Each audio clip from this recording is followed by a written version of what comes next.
Vamos ahora a la segunda sesión del nivel 4, descubriendo mi misión de vida. El tema de esta segunda sesión es compartiendo el mensaje. Primera de Pedro 2:2 dice: ustedes son linaje escogido por Dios, instruidos por Dios, instrumentos de Dios, para que proclamen las obras maravillosas de aquel que los llamó de las tinieblas a su luz admirable. Segunda de Corintios 5, 19 y 20 dice así: Él nos ha encargado el mensaje de la reconciliación. Por consiguiente, nosotros somos los representantes de Cristo, los embajadores de Cristo. Hay 4 partes de nuestro mensaje de vida. Hay 3 partes únicas y una parte universal. Las 3 partes únicas son mi testimonio, cómo empecé mi relación con Jesús, eso lo vamos a estudiar en este nivel 4. Segundo, las lecciones de mi vida, eso lo vamos a ahondar un poco más en el callado del pastor, en la sección B. Y 3, las pasiones de mi vida, eso lo vamos a considerar en el estudio sobre liderazgo del callado del pastor, en el inciso A. La parte universal son las buenas nuevas, explicando cómo recibir a Cristo. Básicamente las 3 partes únicas tienen que ver con mi testimonio, cómo conocí a Cristo.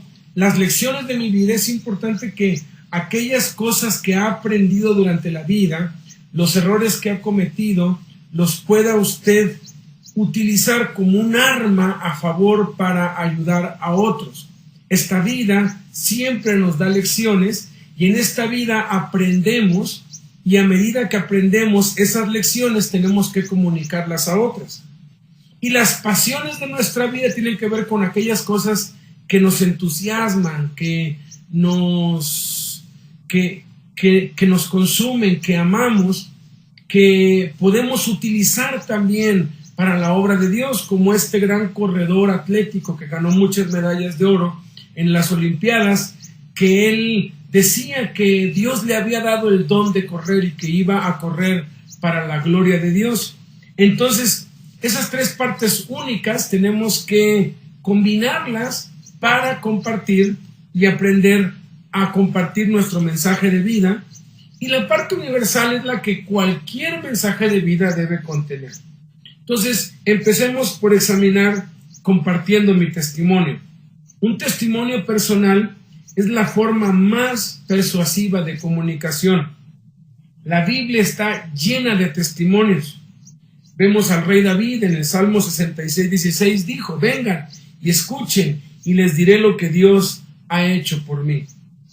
La mujer del pozo de agua, en Juan 4:39, dice que muchos de los samaritanos de ese pueblo creyeron en él por el testimonio de la mujer. El hombre que nació ciego, en Juan 9:25, testificaba: yo no sé si él es bueno o malo, pero una cosa sé, que yo era ciego y ahora veo. Pedro y Juan también testificaron en Hechos 4:20, diciendo: nosotros no podemos dejar de decir lo que hemos visto y oído. Pablo, en 6 ocasiones diferentes, en Hechos capítulo 22 al versículo 26, usó su testimonio personal para compartir el evangelio con los incrédulos. Jesús mismo, en Juan 3:11, dijo a Nicodemo: escucha cuidadosamente, estoy hablando la verdad sobriamente, solo hablo lo que sé a través de la experiencia, doy testimonio de lo que he visto con mis propios ojos. Aquí no hay nada de segunda mano, ningún rumor. Se nos ordena que compartamos nuestro testimonio. En Salmo 105:1, Dios nos dice: dad a conocer sus obras en el mundo entero. En el Salmo 96:2 y 3 dice: proclamad de día en día las buenas nuevas de su salvación, contad su gloria entre las naciones, sus maravillas entre todos los pueblos. El valor de tu testimonio. Hay 6 cosas que hacen que tu testimonio, que mi testimonio, que el testimonio personal sea de mucho valor. Primera es que es único. No hay ningún otro igual en el mundo. Su testimonio es único. Segundo es que es personal y fácil de entender. Tercero es que usted es la autoridad. Es difícil argumentar contra él. 4, a las personas les gusta oír historias personales y las recuerdan.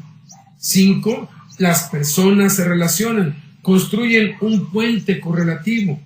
6, en nuestro mundo posmoderno, tu testimonio puede ser muy eficaz. La Escritura dice, el apóstol Pedro en la primera carta, en el capítulo 3, versículo 15, estén siempre preparados para responder a todo aquel que les pida razón de la esperanza que ustedes tienen. Entonces, vamos a considerar básicamente 2 escenarios.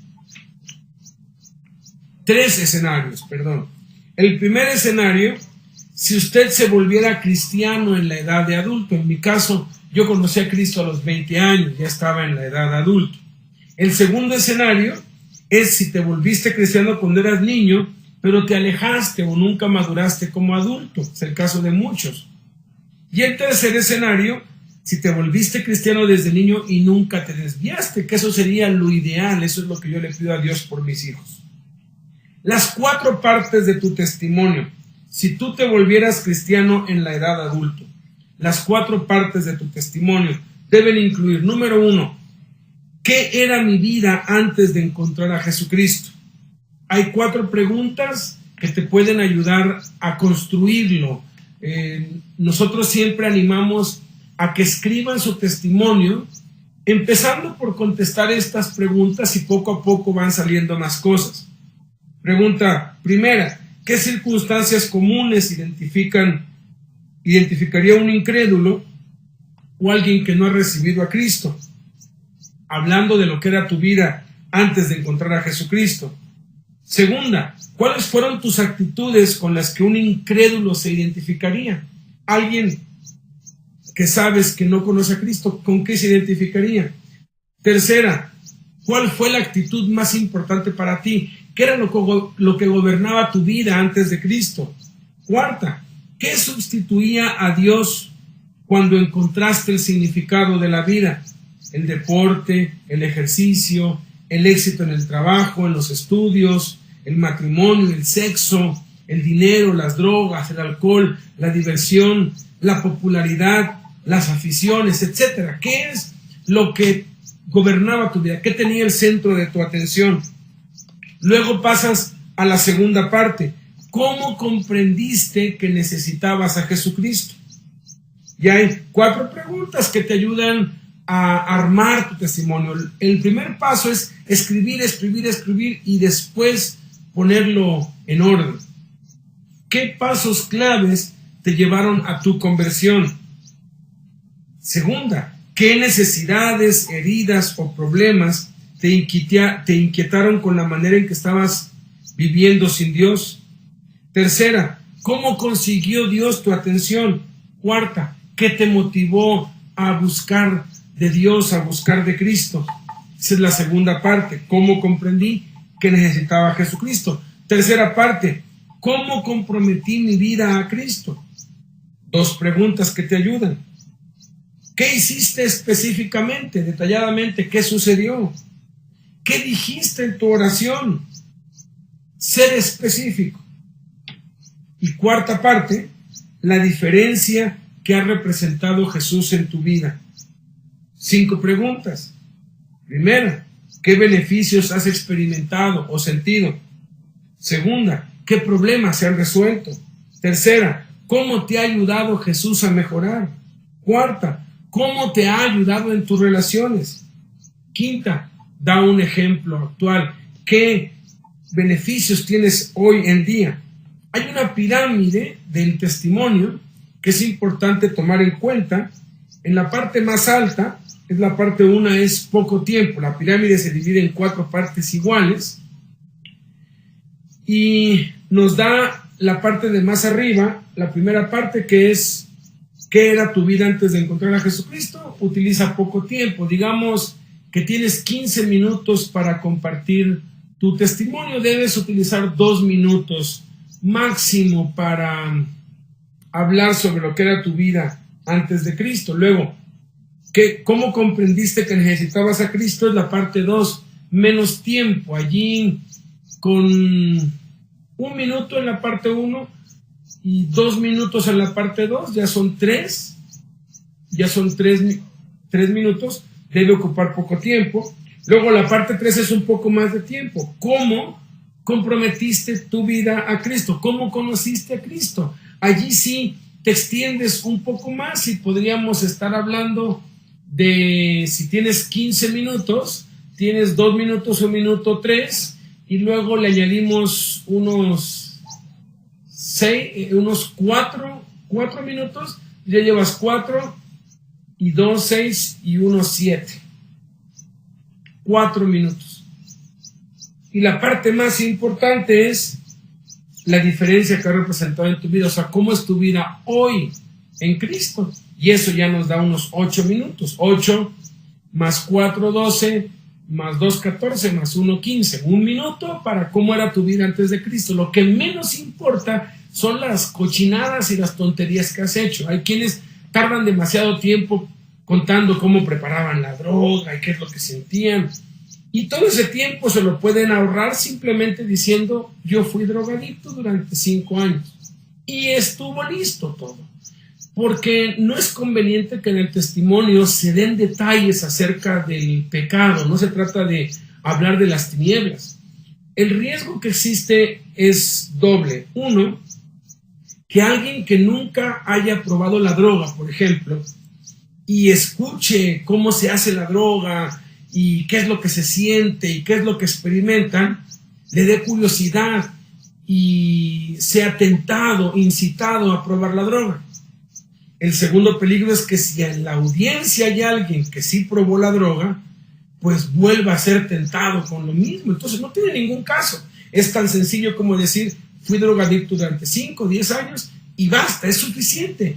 El que usó droga sabe lo que está hablando. El que no, entiende que todo eso lo llevó a una vida sin éxito, que eso no le sirvió de nada. Entonces, la parte 2, pues uno es: ¿cómo era mi vida antes de Cristo? 1 minuto para un testimonio de 15 minutos, y ahí le va acomodando si tiene media hora o si tiene 1 hora. La segunda parte es: ¿cómo comprendiste? O sea, ¿qué fue lo que te hizo darte cuenta que necesitabas algo? ¿Cómo te diste cuenta que el vacío no se llenaba? La tercera parte es la más importante tal vez: ¿cómo conociste a Cristo? ¿Cómo fue que recibiste a Cristo? ¿Qué oración hiciste? Y la más importante de las cuatro es: ¿cómo es tu vida ahora que estás en Cristo? ¿Cómo vives ahora? ¿Cómo enfrentas los retos ahora? El segundo escenario es si te volviste cristiano cuando eras niño, pero te alejaste o nunca maduraste como adulto. Usa los 4 pasos anteriores, pero empieza con el tiempo antes de tu rededicación. Da algunos ejemplos de cómo estabas intentando satisfacer tus propias necesidades sin Cristo, pero no estaban funcionando. Describe lo que te hizo comprender que necesitabas que Cristo guiara tu vida y cómo lograste un compromiso pleno. Entonces explica cómo Jesús está satisfaciendo las necesidades más profundas actualmente en tu vida. Yo visito las cárceles y me he encontrado que un porcentaje muy elevado de los cristianos que se congregan provienen de cuna cristiana. Ellos conocieron a Cristo, pero se alejaron. Simplemente no continuaron o nunca maduraron. Y aquí tienen que contar que de niño, cómo era su vida, y luego cómo se alejaron, y luego cómo es que se rededicaron a Dios. Ahora, la meta de Dios es el tercer escenario. Si te volviste cristiano desde niño y nunca te desviaste, porque estamos acostumbrados a que el testimonio, mientras más maldad hubo, más asesinatos, más muertes, más morbo, es más impresionante, pero eso es mentira. El testimonio más grande que jamás hemos tenido sobre la tierra es el de Jesús, y él jamás pecó. Entonces, un testimonio de alguien que no ha cometido pecados escandalosos, que no se ha involucrado y no ha descendido en las tinieblas y en la impiedad de este mundo, es más poderoso que aquel que sí lo ha hecho. Si ese es tu caso, usa los mismos 4 pasos con esta modificación. Señala una necesidad profunda o un problema común que ves en otras personas, intentando resolverlo. Señala cuán infructuosos son sus esfuerzos para satisfacer su propia necesidad. Entonces, explica por qué nunca has experimentado ese problema, confiando en Cristo temprano en tu vida. No digas la edad exacta. Continúa con los pasos 3 y 4. Puedes contar lo que has visto en otras personas, cómo ves que otros intentan llenar ese vacío que ya está satisfecho en ti. Y las vidas de aquellos que se guardan son unas vidas maravillosas porque tienen esa brillantez, esa luz que no podemos tener quienes algún día estuvimos involucrados en cosas malas, porque hay consecuencias, quedan secuelas que si bien el Señor las perdona y las renueva, quedan secuelas como un auto. Es como un auto que nunca ha sido chocado, que nunca ha sido manejado por nadie. Es un auto totalmente nuevo, que nunca se ha descuidado. El carro funciona perfectamente bien. Pero ¿qué tal de un auto que fue chocado y tuvo que ser reparado y tuvo que cambiársele el motor y pintársele? Puede quedar bien, casi como el nuevo. Pero siempre habrá una sombra, siempre habrá algo que uno debe saber, y yo estoy consciente de eso, que la siguiente generación tenemos que inducirla de tal manera que no tenga que involucrarse en la impiedad de este mundo, porque hace muchos años escuché de un joven que dijo que se iba a ir al mundo, a las drogas, y se iba a ir a hacer cosas malas, y le preguntaron por qué, y dijo: es que quiero tener un testimonio. Y eso es absurdo. Mientras menos vaya el testimonio, poderoso es que Dios me guardó de caer en el pecado, de siquiera probar lo que todo mundo prueba en el mundo. Entonces, esas son las 4 partes pues del testimonio y los 3 escenarios. Vamos ahora a ver compartiendo las buenas nuevas. La parte universal de tu mensaje de vida es el Evangelio, las buenas nuevas de cómo podemos ser salvos, perdonados y empezar una relación personal con Jesucristo.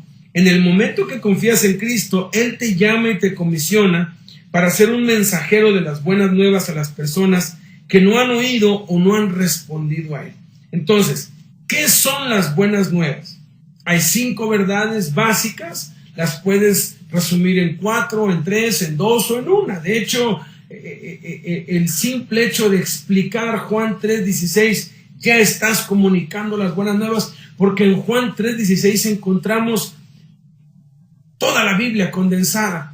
Pero bueno, vamos a desglosar y a considerar estas 5 verdades. La primera verdad es que Dios se hizo hombre, así que me puedo relacionar con Él. Romanos 1, 3 y 4 dice que las buenas nuevas son sobre el Hijo de Dios, Jesucristo nuestro Señor, que vino como un bebé humano, nacido del linaje de David, y levantándose de entre los muertos demostró ser el Hijo poderoso de Dios, con la naturaleza santa del propio Dios. Entonces Dios no es alguien lejano allá en el cielo a quien no tengo acceso. Dios es alguien que yo me puedo relacionar con Él porque es una persona. Se hizo humano, pasó por todas las etapas de un ser humano desde el nacimiento hasta la edad adulta. Segunda verdad, Jesús murió por mis pecados, así que no moriré por ellos. Primera de Corintios 15, del 2 al 4 dice: las buenas nuevas salvan si crees firmemente. Cristo murió por nuestros pecados, Él fue sepultado y resucitó al tercer día, como dicen las Escrituras. Segunda de Corintios 5:19 dice que Dios estaba en Cristo, restaurando el mundo a Él, no tomando los pecados de los hombres contra ellos, pero cubriéndolos. Este es el mensaje maravilloso que nos ha encargado para decirlo a otros. Jesús murió por nuestros pecados. Ya nuestros pecados han sido perdonados. Así que no vamos a morir por nuestros pecados porque ya Jesucristo pagó el precio, ya castigó el pecado en la cruz. Tercera verdad, Jesús destruyó la muerte, así que tengo vida eterna.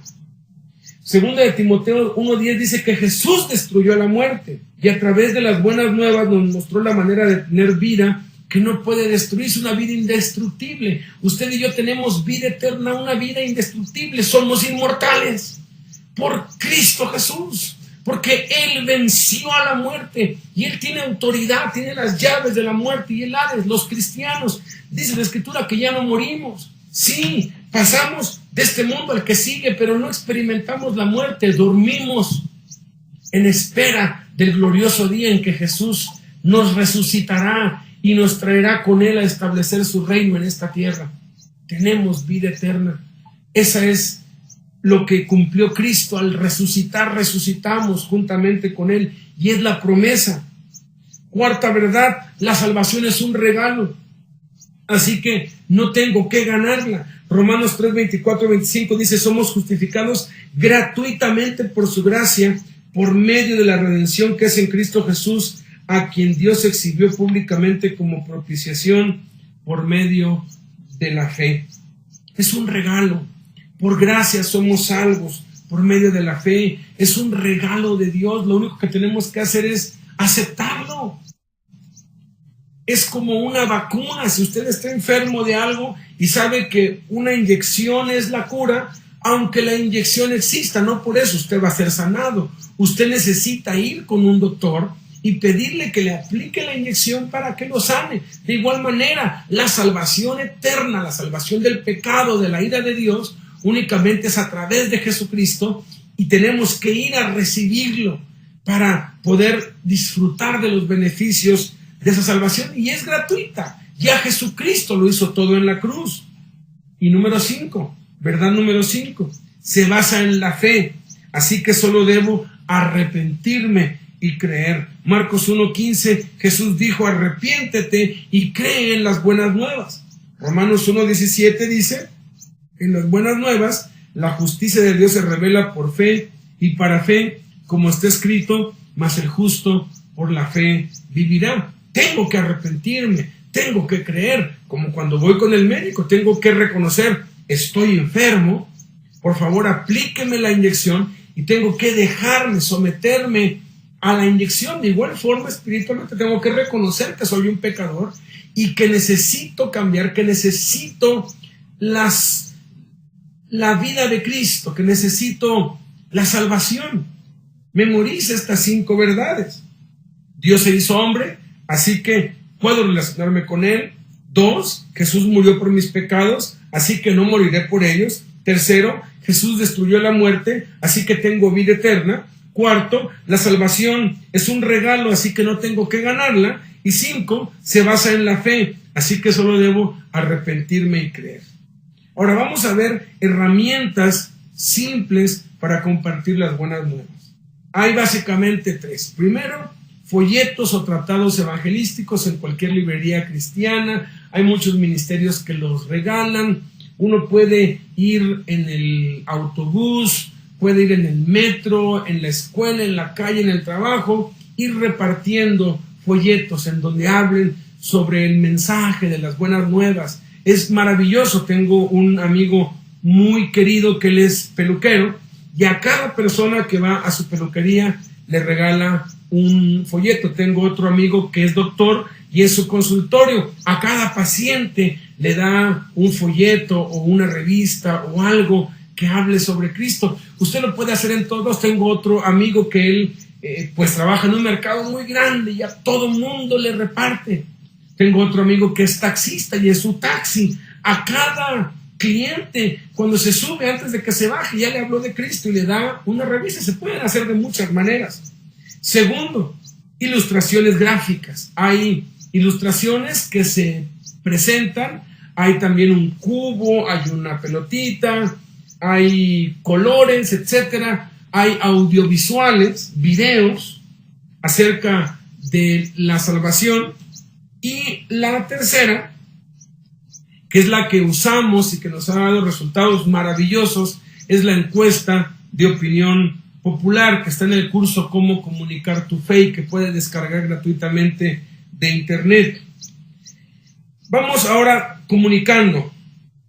¿Cómo compartir eficazmente? 13 consejos para compartir nuestro testimonio eficazmente. Primer consejo: Descubre tu estilo personal de dar testimonio a través de tu forma. Tu forma no solo determina tu ministerio en la iglesia, sino que influye en el estilo de tu misión en el mundo. La forma es la formación espiritual, la oportunidad del corazón, los recursos, mi personalidad y mis antecedentes o experiencias. Todo lo que vimos en el nivel 3. Un buen testigo habla con todo su corazón, énfasis en la experiencia personal, y también habla con toda su mente, énfasis en hechos y la escritura. Ambos son necesarios. Algunos estilos comunes son el estilo sirviente, ofreciendo satisfacer necesidades. Por ejemplo, tengo otro amigo muy querido que es dentista, junto con su esposa se van a las comunidades pobres, nos están apoyando en la cárcel y ofrecen ayuda dental gratuita. Sirven a la gente y mientras le dan el servicio que lo necesitan, les hablan de Cristo. Otro es el intelectual, probando histórica y científicamente. Hay quienes hacen estudios sobre la evolución y la creación, sobre el cosmos, las estrellas, y a través de eso comprueban, demuestran que hay un creador, que Dios existe. Otro es un estilo de atraer, siendo ameno y divertido. Hay quienes tienen un carisma increíble. Cualquier cosa que dicen la sazonan con sal, con gracia, y uno se ríe, no puede evitar reírse. Y hay quienes tienen ese carisma que lo han tenido en el mundo y en Cristo lo deben seguir teniendo, y entonces pueden utilizar eso para testificar. Otro es el testimonial, aquellos, por ejemplo, que han estado en la cárcel, que han estado en una vida de drogas, de delincuencia, pueden contar y eso atrae mucho. Otro es el ilustrativo, hay quienes usan objetos, música, videoclips, videos, presentaciones. Y otro es el de confrontación, aquellos que tienen esa capacidad de confrontar, de hacer que la gente se sienta desafiada. No te sientas culpable sobre estilos que no usas naturalmente. No juzgues a otros que no usen tu estilo. Jesús nunca usó 2 veces el mismo estilo. A mí me gustaría hacer reír a la gente, no tengo ese carisma, ni antes ni ahora. Y no se trata de que voy a imitar, cada quien tiene su propio don de Dios, su propio estilo de parte de Dios, y tenemos que estar contentos con lo que Dios nos ha dado. Segundo consejo, piensa antes de hablar. Colosenses 4:6 dice, todo lo que usted dice debe ser amable y bien pensado para que sepas cómo dar respuesta a todos. Proverbios 16:23 dice, las personas inteligentes piensan antes de hablar, lo que dicen es más persuasivo, o sea, no hable por hablar. Por eso es importante orar antes para pedirle a Dios que ponga las palabras en nuestra boca, que nos frene de hablar cualquier palabra inútil, ociosa. Y cuando estemos es muy bueno tenerlo escrito para que lo que hablamos, lo hablamos conforme a lo que ya diseñamos. No hablar palabras sin sentidos o hablar por hablar, sino pensar antes de hablar. Tercer consejo, pide la ayuda de Dios para escoger las palabras correctas. 1 Corintios 13:1 dice, si no tengo amor, mi testimonio viene a ser ruidoso o campanilla resonando. Es una versión moderna. A la gente no le interesa cuánto sabemos y sino cuánto nos importan ellos. Esto es, si usted va a hablar de asuntos escabrosos, de cosas que le pasaron, de situaciones en las que puede ser ofensivo a la gente, pida la ayuda de Dios para hablar con amabilidad, como cuando Jesús con la mujer samaritana, él le pudo haber dicho, eres una desvergonzada, mentirosa, ofrecida, porque le dijo, ve por tu marido, y ella dijo, no tengo marido, y eso era mentira. A todas luces ella estaba tratando de seducir al hombre con el que estaba. Jesús no le dijo todo eso. Jesús simplemente le dijo, bien has dicho, no tengo marido, porque 5 maridos has tenido y el que ahora tienes no es tu marido. Pero esto has dicho con verdad, o sea, utilizó la inteligencia, el tacto. Hay que decir la verdad, pero hay que decirla con amor, porque si no digo la verdad con amor, si no lo digo con tacto, con amabilidad, entonces voy a ofender, voy a lastimar el corazón de las personas, sobre todo de las personas nuevas, y van a cerrarse al evangelio. Cuarto consejo que viene derivado del tercero, muestra amor. Muestra amor. La gente quiere que sepamos cuánto le amamos. Pablo en Efesios 6:19 pedía que oraran por él para que le fuera dada palabra a fin de dar a conocer sin temor el misterio de las buenas nuevas. La oración viene conectada para que podamos hablar las palabras correctas y las podamos hablar en amor. Quinto consejo, sea positivo y agradable. Proverbios 16:21 dice: el sabio de corazón será llamado prudente, y lo agradable de sus palabras aumenta lo persuasivo que él es. Colosenses 4:5, sea prudente y sabio con aquellos que no son cristianos. Proverbios 12:25, una palabra de estímulo hace maravillas. No se ponga a criticar, a condenar. Sea positivo, agradable, vea las cosas desde el lado bueno, diga cosas agradables. Si hay alguna cosa desagradable, trate de suavizarla o no dé detalles. Trate de que la audiencia esté agradada, porque las palabras, acabamos de leer, una palabra de estímulo hace maravillas. Trate de estimular a la gente. Sexto consejo, nunca menoscabe o humille a otros. Colosenses 4:6 dice: sea cortés en su discurso, la meta es mencionar lo mejor en otro. Tu conversación sea con gracia, no los menosprecies. No esperes que los incrédulos actúen como creyentes maduros. O sea, no humilles, no critiques, no rebajes, no ridiculices a nadie. ¿Por qué? Porque alguien en la audiencia puede lastimarse de algún chiste que tú hagas, menospreciando, apartando, menoscabando, humillando a otro. No hagas acepción de personas, no seas sarcástico, pues. Séptimo consejo, cuenta historias, da ejemplos.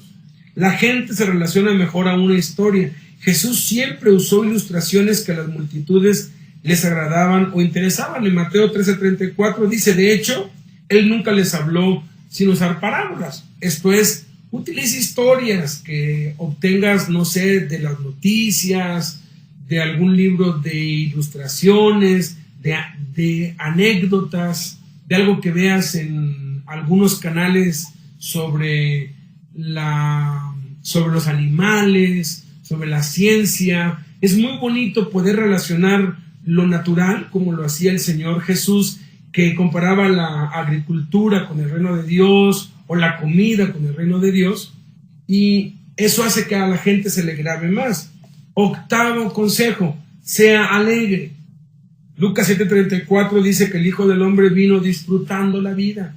Esto es, no seas triste, todo melancólico, no quieras dar lástima. A veces hay quienes cuentan su testimonio y quieren dar lástima, quieren como que la gente se compadezca de ellos. Oye, si Cristo ya te perdonó, Cristo ya te salvó y te rescató, tu vida debe ser una vida maravillosa, una vida llena de poder y de gozo. Martín Lutero decía que un cristiano deprimido es inconcebible, porque hay miles de cosas más por las que nos debemos alegrar que todas por las que nos entristezcamos. Entonces, el gozo del Señor es nuestra fortaleza. Sé alegre. Noveno consejo, sé tú mismo, sé natural, no intentes parecer espiritual. Primera de Corintios 2:1 dice: cuando fui a ustedes, no fui con muestra de oratoria o filosofía, sino simplemente para decirles lo que Dios ha garantizado. Tito 2:8 dice: tu testimonio debe ser sencillo y lógico para que tus antagonistas se sientan avergonzados al no encontrar nada malo en vosotros. Hay quienes quieren hablar así: ¡oh, Señor, grande y poderoso! Y hacen como que mucha mímica y están más bien actuando. Cambian el tono de su voz y dicen: es que cuando yo encontré a Jesús. No hay necesidad, sé como tú eres. Ahora, si tú eres gritón como yo, pues tienes que gritar. Pero no tienes que cambiar tu voz, ni tienes que intentar parecer espiritual y usar palabras muy altisonantes, ¿no? Décimo, viene como consecuencia del noveno: sé vulnerable y auténtico. 1 Tesalonicenses 2:8 dice, porque los amamos, estamos contentos, no solo de compartir las buenas nuevas de Dios con ustedes, sino también nuestras propias vidas. 2 Corintios 6:11 dice, hemos hablado francamente, hemos abierto nuestros corazones. Vive dignamente, eso traerá honor a las buenas nuevas de Cristo. Filipenses 1:27. No somos superhéroes, no somos supersantos, hemos tenido recaídas, fallas, tropiezos, tenemos luchas y tenemos que ser transparentes de decir, todavía estoy luchando con esto o el otro. 11º consejo, memoriza versículos importantes. 2 Timoteo 2:15 dice, esfuérzate en ser un en ser un obrero que no tiene nada de qué avergonzarse y que interpreta bien la palabra de verdad. Los textos claves, memorízalos. Generalmente en un testimonio la gente no sabe usar la Biblia. Entonces, no les hagas abrir la Biblia en tantas partes. Puede ser que les hagas abrir la Biblia en un lugar y ya. Los otros versículos simplemente dícelos. No tiene ningún impacto que digas Romanos 3:23. Lo que sí tiene impacto es que digas, por cuanto todos pecaron y están destituidos de la gloria de Dios. Entonces puedes decir que la paga del pecado es muerte, que el resultado de pecar es muerte, pero el regalo de Dios, la dádiva de Dios es vida eterna en Jesucristo Señor nuestro. Y ya hiciste un impacto, por así dice Romanos 6:23. Más bien a veces el tecnicismo confunde a la gente en vez de ayudarle. 12º consejo, manténlo simple, sencillo. 2 Corintios 11:3 dice, porque temo que Satanás te desviará de la sencillez que está en Cristo. Sencillo, sin tanta música. Pues hay quienes le meten el hebreo y el griego y el arameo y lo complican mucho. Hazlo sencillo. Lo sencillo es lo más efectivo. Y 13º consejo, recuerda que el Espíritu Santo está usando tus palabras. No estás intentando convencer a la gente en tu propio esfuerzo, tu sabiduría y recursos. 1 Tesalonicenses 1:5 dice, porque les llevamos las buenas nuevas no solamente en palabras, sino también en poder y en el Espíritu Santo y con profunda convicción. Como ustedes bien saben, estuvimos con ustedes buscando su bien. Si tú sigues estos consejos, el Espíritu Santo va a usar tus palabras y va a empezar a tocar los corazones de las personas sin que tengas que manipular. Por último, en esta segunda sesión, 7 pasos para compartir tu mensaje de vida. Aquí viene un chequeo de lista o una lista de chequeo como para que tú vayas marcando las que ya has hecho. Son como metas. La primera meta es termina de escribir tu testimonio. Escríbelo. Una vez que lo acabes de escribir, marca que ya está hecho. La segunda es vuelva hacia el estudio del testimonio para saber qué testimonio pudieras dar. En el material, después de la 4ª sesión, hay un material de apoyo y en este material de apoyo, aquí dice sugerencias para preparar tu testimonio, posibles temas del testimonio, circunstancias comunes, comprende que usted tiene más de un testimonio, cómo dirigir en tu testimonio, traducir términos cristianos, construir un puente de amistad, 4 pasos. Entonces, lee eso. Ya que lo hayas hecho, le pones una marca. Tercer meta, empieza orando para que Dios traiga a las personas a tu vida para compartirles las buenas nuevas de una manera natural y casual. Empieza a orar, Señor, úsame, yo quiero hablar de ti, dame la oportunidad, dame las personas. Cuando empieces a orar, viene la 4ª meta, que es leer cómo comunicar tu fe. Cómo comunicar tu fe es un estudio hecho por el hermano Jaime Guerrero acerca de cómo comunicar nuestra fe de una manera práctica y sencilla con cualquier persona, conocidos, desconocidos. Es una herramienta maravillosa, basada en la forma en cómo Jesús evangelizó a la mujer samaritana. Léalo todo para que sepa cuál es este método de Jesús. Y luego empieza a utilizar esa encuesta con tus amigos, familiares y vecinos. Con los amigos puedes decir, oye, tengo una tarea, fíjate que estoy tomando un curso y me dejaron una tarea de hacer una encuesta. A todo el mundo le gusta dar su opinión. Quiero que me digas tu opinión. Y allí le pides su opinión y es una manera maravillosa de cómo ganarlos para Cristo, de cómo compartirles las buenas nuevas de Cristo. La meta número 5, coordínate con los pastores y líderes de ministerio para programarte a compartir tu testimonio en algunas de las reuniones de las iglesias locales.